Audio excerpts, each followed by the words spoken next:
Bab 407. Terjadi sesuatu pada Sylvia. Kingston Jiang sedang diawasi, jadi dia hanya bisa mengandalkan Sylvia untuk berhubungan dengan orang luar. Dia juga khawatir akan terjadi sesuatu pada Sylvia. Jadi menyuruhnya untuk ekstra hati-hati.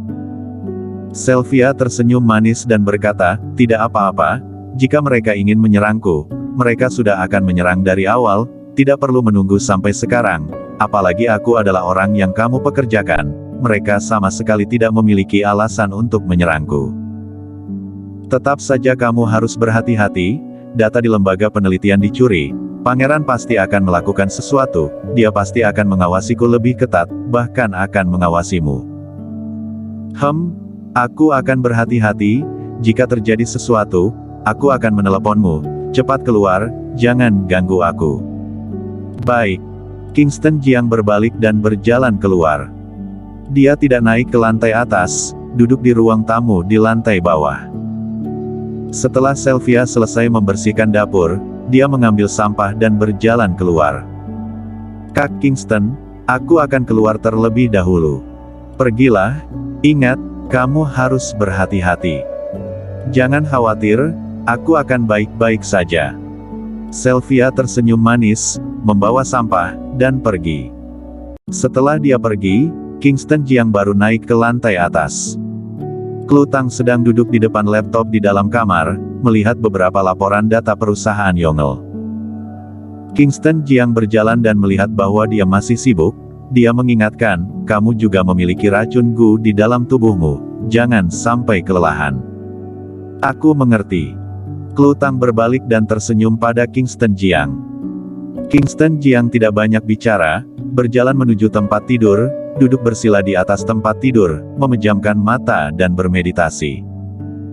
Sylvia Yi membawa sampah dan pergi, setelah membuang sampah, dia pergi ke Medical Street, dan pergi ke Bai Chaotang. Bai Chaotang, di dalam kantor. Dewa Tabib Fang menyapa, "Kamu sudah datang. Silahkan duduk." Sylvia duduk dan bertanya, "Apakah sudah ada hasilnya?" Fang Yongji mengangguk. Jaringan intelijennya tersebar di seluruh negeri, mudah untuk menanyakan hal ini. Dia mengeluarkan sebuah dokumen dan menyerahkannya kepada Sylvia Yi, kemudian berkata, "Semua hal yang diinginkan Kingston Jiang berada di dalam dokumen ini, kamu ambillah dan berikan padanya." "Terima kasih." Sylvia Yi berdiri sambil memegang dokumen itu, tidak tinggal terlalu lama, berbalik dan meninggalkan kantor, pergi ke aula depan, mengambil sedikit obat dan pergi.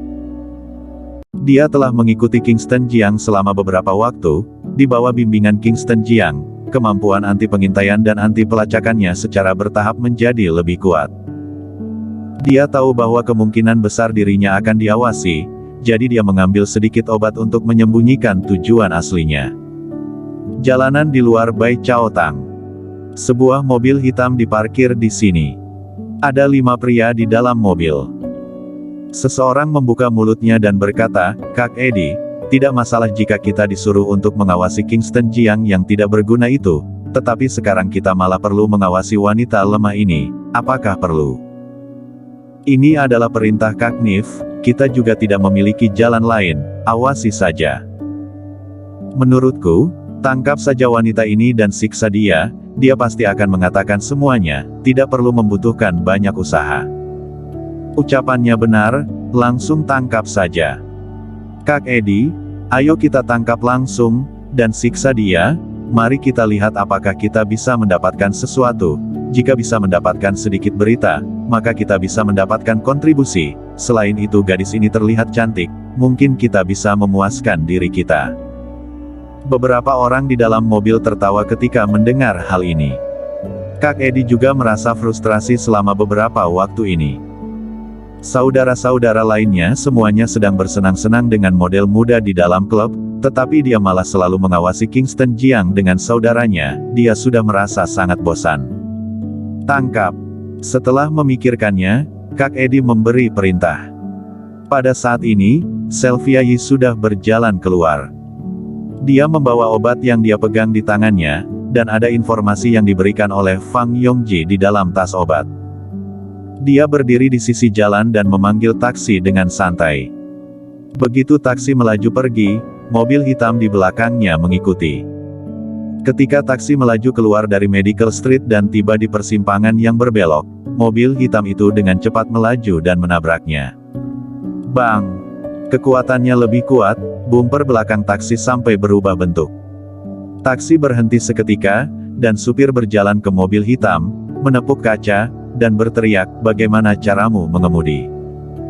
Beberapa pria berjalan menuruni mobil hitam dan memukuli supir. Supir yang kesakitan itu terjatuh ke tanah sambil mengerang kesakitan. Sylvia duduk di barisan belakang, kepalanya terbanting ke kursi depan, dahinya terluka, dan jejak darah muncul. Kesadarannya berkurang, dan butuh waktu yang lama sebelum dia dapat tersadar sepenuhnya. Dia membuka pintu dan keluar dari mobil, ingin melihat apa yang telah terjadi. Ketika dia keluar dari mobil, seorang pria melangkah maju, meletakkan tangannya untuk menutupi mulutnya, menyeretnya secara paksa, dan menariknya ke dalam mobil hitam. Supir bereaksi. Tetapi mobil hitam itu sudah pergi, dia segera mengeluarkan ponselnya untuk memanggil polisi. Mobil hitam itu pergi dengan cepat dan bergegas menuju pinggiran kota.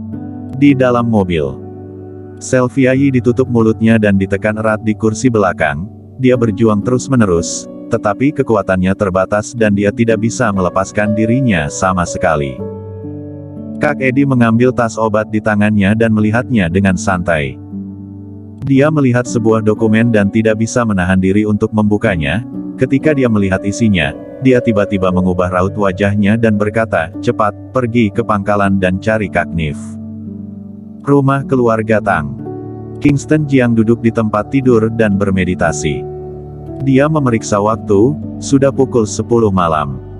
Sylvia sudah keluar selama hampir 2 jam.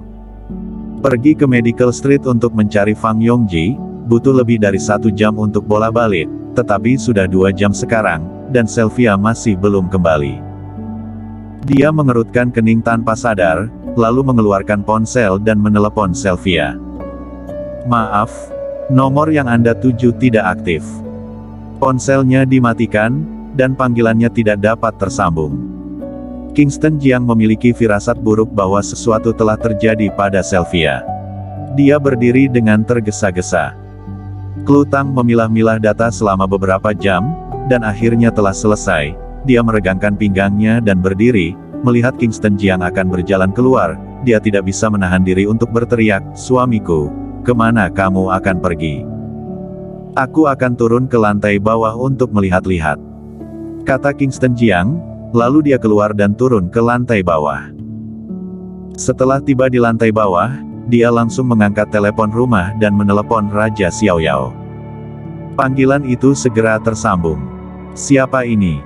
"Ini aku, Kingston Jiang." "Kakak Jiang, aku masih belum menemukan hasilnya." "Ini bukan tentang hasilnya, gunakan sistem penentuan posisi satelit militer untuk menemukan ponsel Sylvia dan lihat di mana dia berada." Raja Xiaoyao terkejut, dan bertanya, "Ada apa? Apakah terjadi sesuatu?" "Mungkin, tetapi masih belum pasti."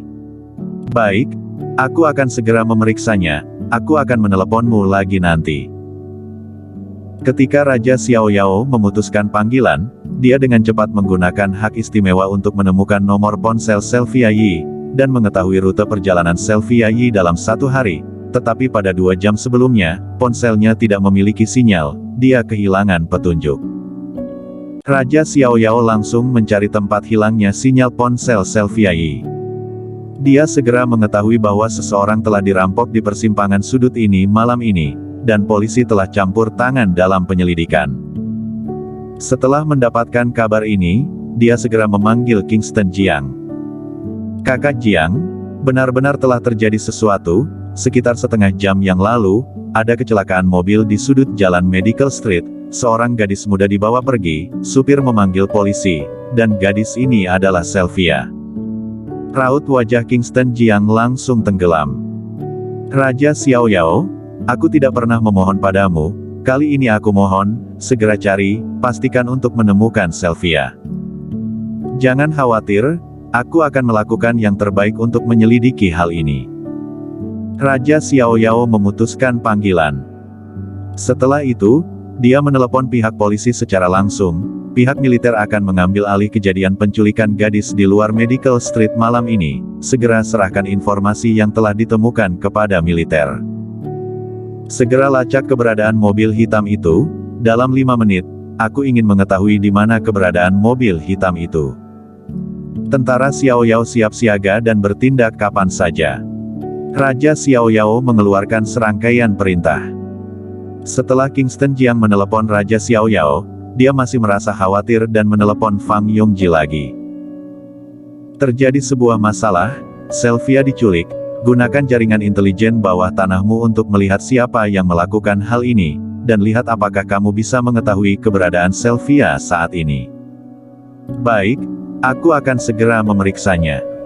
Setelah Fang Yongji memutuskan panggilan, dia segera memeriksa dengan cepat. Kingston Jiang sedang duduk di sofa dengan sebatang rokok di tangannya, dengan ekspresi sedih di wajahnya. Sekarang dia tidak bisa melakukan apa-apa, hanya bisa merasa panik. Secara garis besar, dia bisa menebak bahwa orang pangeranlah yang menculik Sylvia. Tetapi dia tidak tahu di mana mereka menyembunyikan Sylvia. Orang-orang ini sangat kejam, dia khawatir Sylvia akan terluka. Jika dia terluka, aku tidak akan mengampunimu. Kingston Jiang mengepalkan tinjunya, pembuluh darah biru menonjol di lengannya, raut wajahnya terlihat gelap dan mengerikan, tubuhnya memancarkan niat membunuh yang suram. Bersambung.